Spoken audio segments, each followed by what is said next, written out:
जगात अशक्य असं काहीच नाही, फक्त ते करण्याची जिद्द असायला हवी।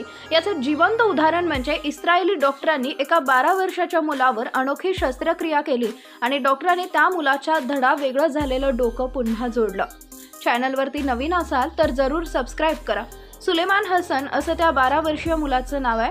सुलेमान सायकलवरून जात असताना अचानक त्याला कारने धडक दिली। धडक इतकी जबरदस्त होती की त्यात त्याचे डोके त्याच्या धडापासून जवळजवळ वेगळे झाले होते।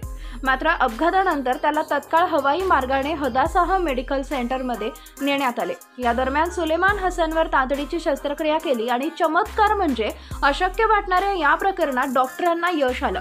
डॉक्टरांनी दिलेल्या माहितीनुसार मुलाचे डोके त्याच्या धडापासून जवळजवळ पूर्णपणे वेगळं झालं होतं।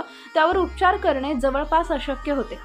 सुलेमानच्या शस्त्रक्रियेसाठी अनेक तास लागले। या शस्त्रक्रियेत शरीराच्या दुखापत झालेल्या भागात नवीन प्लेट्स आणि फिक्सेशन केलं गेलं। या शस्त्रक्रियेसाठी सहभागी असलेल्या संपूर्ण टीमच्या अथक परिश्रमामुळे सुलेमानला जीवनदान मिळालं आहे। पुढे डॉक्टरांनी असंही सांगितलंय की या शस्त्रक्रियेत मुलाच्या जीवाला धोका होता। त्याची जगण्याची शक्यता केवळ 50% होती, पण शस्त्रक्रिया यशस्वी झाली आणि त्याची दुखापत जूनमध्ये बरी झाली। पण त्याला पूर्ण बरे वाटल्यानंतर अवघ्या महिन्याभरात डॉक्टरांनी हे उघड केलं। सुलेमान हसनला हे नुकतेच गर्भाशय ग्रीवांच्या स्लिपमुळे रुग्णालयातून डिस्चार्ज देण्यात आला आहे, परंतु यावेळी सुलेमान डॉक्टरांच्या देखरेखीखाली राहील।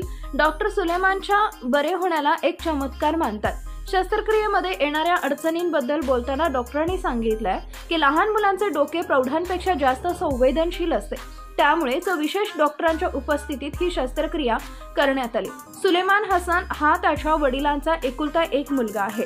मुलावर यशस्वी शस्त्रक्रिया झाल्यानंतर वडिलांनी डॉक्टरांचे आभार मानले। माझ्या लाडक्या एकुलता एक मुलाला वाचवल्याबद्दल मी आयुष्यभर सर्व डॉक्टरांचा ऋणी राहीन, असं उद्गार त्यांनी काढले।